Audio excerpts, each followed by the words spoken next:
रहीम rabbi इश्रह ली सद्री व यस्सिर ली अमरी वहलुल उक़दतन मिन लिसानी यफ़क़हू कौली।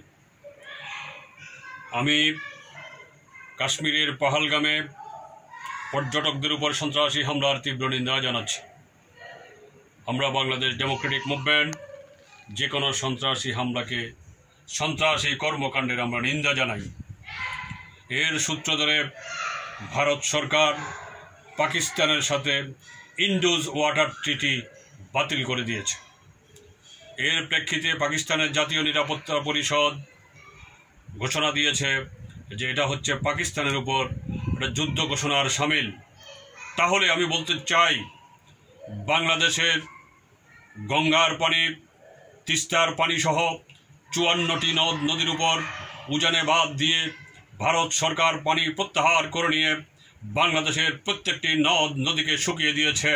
শুষ্ক মৌসুমে পানি পাওয়া যায় না, সেচ করতে পারে না, কৃষক ফসল ফলাতে পারে না। বাংলাদেশের অর্থনীতি দুর্বল থেকে দুর্বলতর হয়ে যাচ্ছে। আজকে স্বাধীনতার পর থেকে ভারত বাংলাদেশের উপর এই পানির যুদ্ধ ঘোষণা করে একতরফাভাবে তারা পানির প্রত্যাহার করে নিয়েছে।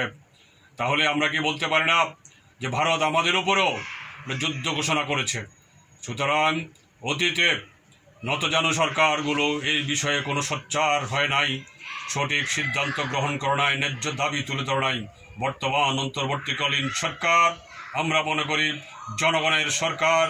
এই সরকার ভারতের কাছে দাবি উত্থাপন করবে প্রত্যেকটি নদ নদীর উপর যে পানি প্রবাহ, সে তার ন্যায্য হিস্সা এই সরকার আদায় করে ছাড়বে। আমরা এই সরকারকে এই বিষয়ে পূর্ণ সমর্থন করে যাব ইনশাআল্লাহ। খোদা হাফেজ। বাংলাদেশ জিন্দাবাদ। বাংলাদেশ ডেমোক্রেটিক মুভমেন্ট জিন্দাবাদ।